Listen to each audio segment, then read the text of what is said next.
Hi there. We're here tonight to move some beehives. I'm going to talk through a few different methods of doing that. One of them is moving hives in a way that you can do that during daylight hours. We would close them up at night when they're all home, but we may end up needing to move them from a distant location and keep them contained so that during daylight hours they can't fly. So one way of doing that is to use a screen bottom board. This is our screen bottom board here. That provides the entrance, and you can see the screen in here. If we go around to the back of this collie, we can see that it's open in this area right here. So this gives us a good amount of ventilation. Just saw a wax moth run in there. That's cool, tripping around there. So this is going to give us some ventilation, and moving bees, there's a big danger of them overheating, so we need to provide lots of ventilation. So we either leave the entrances wide open, or if we close them up, we make sure they have good flow through ventilation. So we're going to have air going in here, and when we open up the top of the hive, we will have airflow right up through the top. We've got a screen on a frame here so that that air can move right through the top and give them good ventilation. We're moving a hive that's got a lot of bees in it, so they've got 2 empty supers and the full brood chamber here. We've screwed this frame down and we've strapped it in place to keep these supers from shifting around, and the bottom board is screwed on, so everything is fixed together in a way that means if things shift apart while we're moving them, bees are going to be getting out, and that'll be a problem. So to keep the bees from flying out, what we do is puffs and smoke at the entrance here, and we're going to shove a little bit of this foam rod into the upper entrance. We can cut that off, and that blocks off that upper entrance. And then we're going to put some foam rod. It's called backing rod. We'll put that in the entrance here, and that will keep the bees from going in and out. And we've basically sealed up the hive as far as bee access is concerned, but they will have good ventilation through the screen at the back and the screen up at the top. So we talked about the foam rod here, this backing rod. It's kind of hard to get. We've got it through log home building supply manufacturers, but it's 1 1/8" rod foam. Screen like this, 8 mesh screen, is easy to get. Any hardware store has it, and it's a good substitute for that foam rod. What you do is cut it to shape, or to length, and then bend it to shape. It's got a bit of a V there with 2 flanges on it, and then we just shove that in the entrance. Push that into place there. It closes off the entrance but gives them ventilation. Even without a screen bottom board, if you have that and a screen up on the top, that would be adequate ventilation.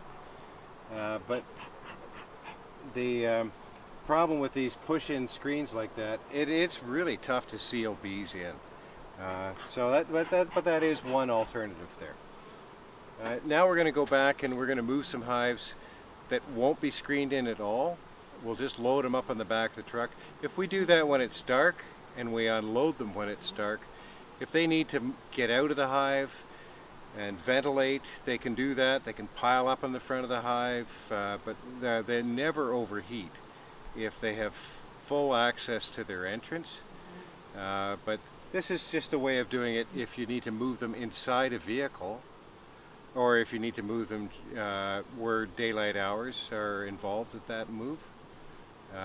If you're moving them inside a vehicle, be very cautious in how you do that. Make sure you have a smoker with you. Make sure you have all your beekeeping equipment, and make sure the hive is secured in a way that it can't come apart and it can't move around in your vehicle. Okay, we'll load up the truck in a moment here. We're going to load these beehives up on our truck. You can see they have an entrance down at the bottom. These are the double nucleus colonies that you might have seen in the video that we did on double nucleus colonies. We're moving these out into a new apiary, setting up a new apiary, and we've got about 25 of these nukes to move out. The first thing we do is puff some smoke at the entrances, and these have an entrance on either side. So I'll puff a little bit of a smoke there. You can see they have a super on them, and that's why we have these straps on them. These straps are called Kevlock straps. You can get them from Man Lake Bee Supply. Fantastic straps. But we've got that on to hold the super in place, and the bottom board is screwed on so it can't come off, and everything is secure. That's really important when you're moving beehives. So we give them a little bit of smoke, and then we set the smoker. Dave's going to smoke the next hive, so it's ready to go when we go to pick up the hive. And then I'd like to talk a little bit about the ergonomics of picking up and moving beehives. They're heavy, they're awkward, and we are going to do it 2 people on a hive, so we need to communicate as we're doing this. So we're both going the same directions. Going 2 different directions with a beehive doesn't work out too well. Take my word on that one. Okay, so we're going to get a hand underneath towards the front of the hive. Dave's using his left hand, I'm using my right hand. Then we're going to get a hand in the handhold at the back of the hive, and we're going to tip up. Pretty heavy. All right, so we're using our legs, not our back. We'll stand up, and we're going to go straight over towards the truck. Because we're holding it at the front of the hive and the back, you can see how we can tip the hive. If we each had a hand underneath the bottom board, we wouldn't be able to tip it like that to access the level of the truck. So we'll set that up like that. Dave's going to go and smoke the next beehive while I position the hive on the truck. Slide that over to the middle, and then we'll get another beehive. Again, hand near the front, the other hand in the handle at the back so we can tip it. If you're loading a truck, you want to have any hives that are higher towards the middle, so that if you're tying it down or strapping it down, you can secure it very well. So we'll get that there and move on to the next. We'll just carry on. We smoke a few hives ahead and then pick up the hives. They're good and heavy. This is great. We try to put entrances towards entrances. It's a little different with these because they have an entrance on either side. But if we load them with entrances towards entrances, if the bees come out to ventilate, they're all on one end of the box, and they're not on this end and that end and all over the sides. When you're picking them up to unload them, if the bees are all over the place, then they're all over you too, and that's obviously not desirable. So we'll just you can keep that in mind if you're loading hives that have an entrance only on one side.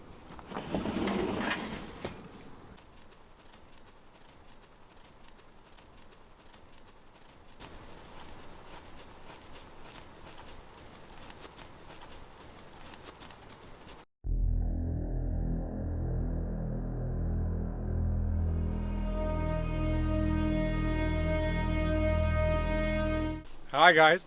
So we finally got to our new yard and we're ready to start unloading our beehives here. So we'll just kind of go over a couple of steps to prepare to get the hives off the truck, and just a couple of things you can kind of do to prepare yourself and keep yourself as safe as possible. So the first thing to kind of remember is when you're unloading, and that's really the bees have kind of already been picked up, vibrated, and moved, so that's when they're more likely going to be traveling around and looking for you. So protection is kind of more important on the latter part of the whole move. So This is at this point, when we really get moving these, we might gear up depending on how the bees are. But that's really when you want your protection. So they're on the trucks.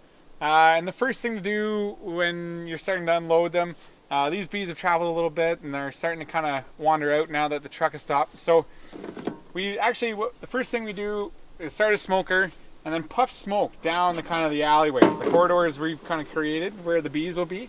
On your full size hives, like Paul talked earlier, you're going to have your entrances face together. So that's where you're going to want to puff your smoke.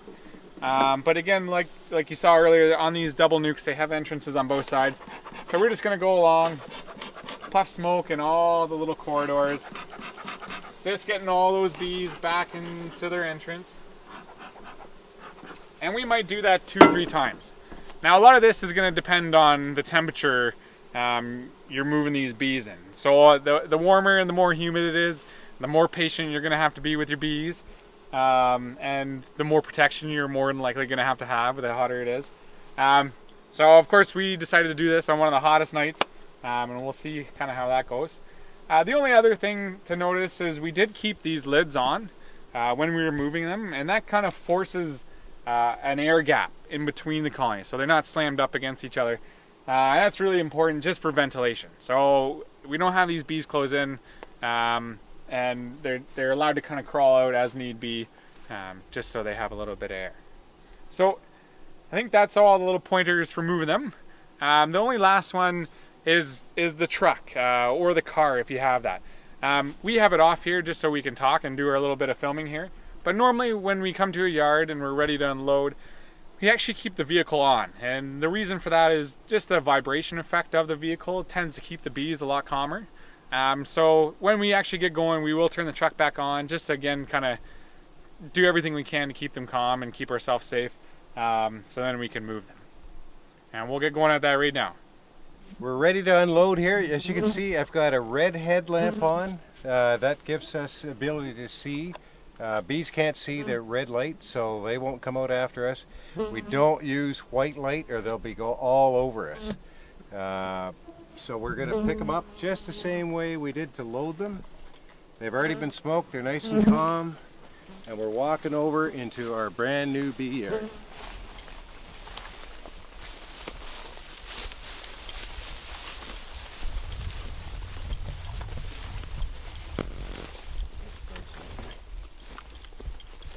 Boom, done. So there they are, their new home.